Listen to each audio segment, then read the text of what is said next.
আত্মীয়তার সম্পর্ক ছিন্নকারী জান্নাতে প্রবেশ করতে পারবে না। এখানে কাদেরকে আত্মীয় বলা হয়েছে, আত্মীয় লিস্টে কারা আছেন দয়া করে জানালে উপকৃত হতাম। খুব দরকারি একটা প্রশ্ন। আত্মীয়তার সম্পর্ক রক্ষা করা সুন্নত না মুস্তাহাব? ফরজ। অনেকে জানেন না আত্মীয়তার সম্পর্ক রক্ষা করা কি ভাই? ফরজ। আত্মীয়তার সম্পর্ক ছিন্ন করা কি? হারাম। আত্মীয়তার সম্পর্ক ছিন্ন করা কি? অনেক হারাম আমরা জানি, কিন্তু এই হারামটা আমরা অনেকে জানি না। আত্মীয়র সাথে আপনি চিরতরের সম্পর্ক ছিন্ন করে ফেলছেন, কোনো যোগাযোগ নাই, একদম সম্পর্ক কাট করে ফেলছেন, আপনি হারামে লিপ্ত আছেন। এখন কথা হলো কারা আত্মীয়? এর উত্তর হলো, যে আত্মীয়ের সাথে সম্পর্ক রক্ষা করা ফরজ, সম্পর্ক ছিন্ন করা হারাম, তারা হলো রক্ত সম্পর্কীয় আত্মীয়। যাদের সাথে আপনার ব্লাডের সম্পর্ক আছে, রক্ত সম্পর্ক আছে, এই আত্মীয়ের মধ্যে এক নম্বরে চলে আসে বাপ এবং সন্তান, মা, বাপ মা এবং সন্তান। কারণ বাপ মার সাথে সন্তানের সম্পর্ক একেবারে সরাসরি রক্তের।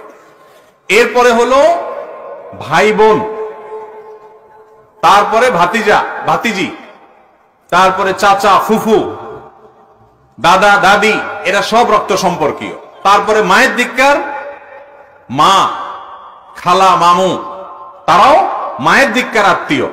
কিন্তু এক নম্বরের যাদের আত্মীয়তার সম্পর্ক আপনার সাথে সবচেয়ে বেশি, যাদের ব্লাডের সম্পর্ক আপনার সাথে একবারে প্রথম সারির, তারা হলো আপনার বাবার দিককার যারা আছেন, বাবা, চাচা, দাদা, দাদি, ভাই বোন এবং মা বাপ, ভাতিজা ভাতিজি, এরা।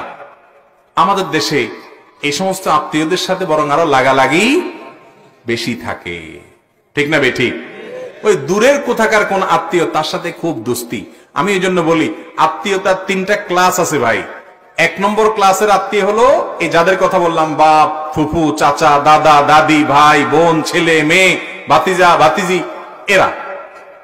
আর দুই নম্বর বা দ্বিতীয় শ্রেণীর আত্মীয় হলো মায়ের দিককার যারা আছেন, মামু, খালু, আরে মামু, আপনার খালা, তারপরে আপনার নানা নানি, এরা।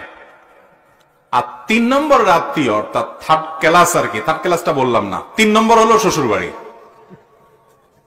থার্ড ক্লাস বললে আরেক মুসিবত, মহিলারা রাগ হয়ে যাবে। থার্ড ক্লাস না, তৃতীয় প্রকারে যায় পড়ে কোনটা? আর আমাদের দেশে ওইটা এখন কয় নম্বরের? এক নম্বরে। ভাইরা আমার, এটাও ঠিক যে যারা এক নম্বরের আত্মীয়, তারা অনেক সময় এত শত্রুতা করে যে দেখা যায় দুনিয়ার কেউ এত ক্ষতি করে না, চাচারা যত ক্ষতি করে। দুনিয়ার কেউ এত শত্রুতা করে না, ফুফুরা যত লেগে থাকে। এত শত্রুতা কেউ করে না, ভাই যত লেগে থাকে। যদি কোনো আত্মীয় আপনার সাথে এরকম আচরণ করে, ও তো কপাল পোড়া, কারণ সে আত্মীয়কে কষ্ট দিচ্ছে, ও তো হারাম করছে।